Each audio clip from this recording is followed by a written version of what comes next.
NYSE suffers cosmetic problem on floor's data screens.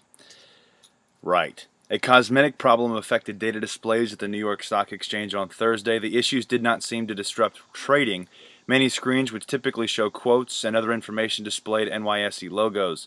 Thomson Financial provides the data for the displays. It was not immediately clear if the glitch was linked to issues at a CenturyLink data center in New Jersey that controls messaging traffic for many financial firms. The failure of a chilled water pipe at our NJ2 data center has caused the temperature inside the facility to rise. Customers have been notified, and out of an abundance of caution, some CenturyLink clients have chosen to temporarily shut down non-mission critical equipment. CenturyLink said in a statement. An investment technology group, Darkpool, which handles more than 300,000 stock trades per week, was taken offline because of the problem, Dow Jones reported. So, another glitch. Really? How many glitches can we have before we realize that it's a little bit worse than a glitch? Moving on from there, we got bigger news, bigger fish to fry. Devaluation stunner. China has dumped $100 billion in treasuries in the past 2 weeks. On August 11th, China devalued its currency, and the next day got blown up. And in subsequent 3 days, the onshore yuan, the CNY, tumbled by some 4% against the dollar. Then, as if by magic, the CNY stabilized when China started intervening massively, only this time not through the fixing, but in the actual FX market. This means that while China has previously been dumping reserves as a matter of FX policy, after August 11th, it was intervening directly in the FX market, with the intervention said to really pick up after the FOMC minutes on August 19th. The same day the market finally topped out, and has tumbled into a correction since then. The result was the same: massive FX reserve liquidations to defend the currency one way or another, or the other.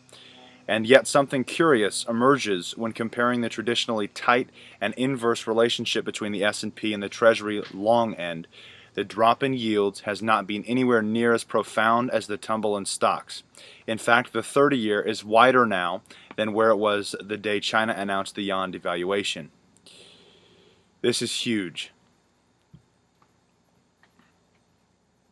It's official. China confirms it has been liquidating treasuries, warns Washington.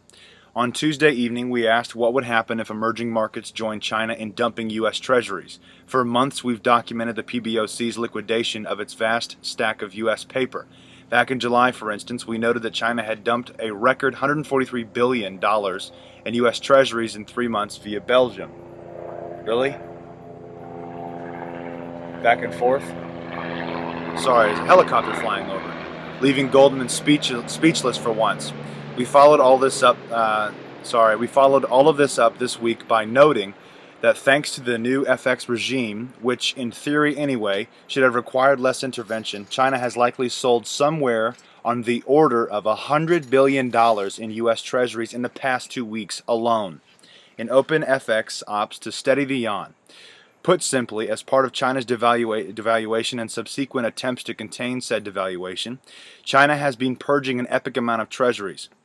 But even as the cat was out of the bag for Zero Hedge readers, and even as, to mix colorful escape metaphors, the genie has been out of the bottle since mid-August for China, which, thanks to a steadfast refusal to just float the yuan and be done with it, will have to continue selling USTs by the hundreds of billions.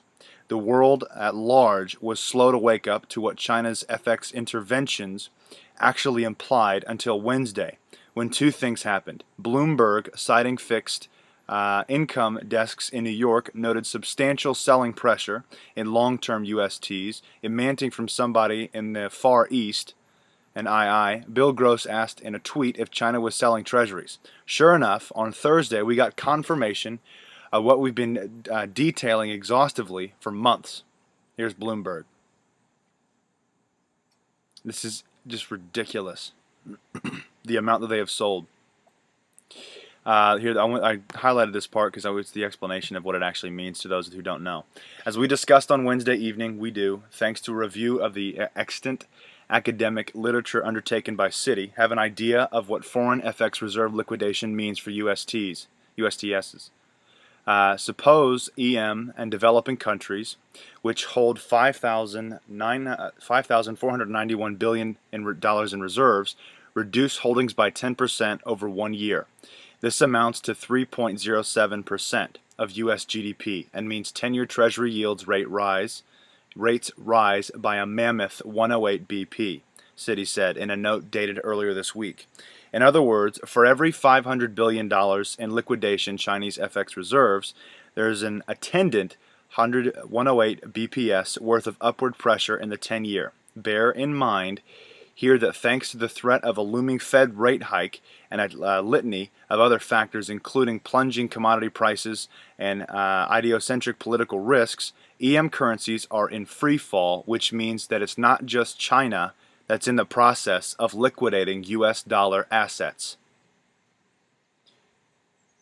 Ooh, it's fixing to be a very interesting September. Here is the Bloomberg article. I'll just give you a look at it because it's quoted in, oh man, Zero Hedge. But anyways, that's all I've got for you right now. I want to thank you all for watching. God bless and carry on.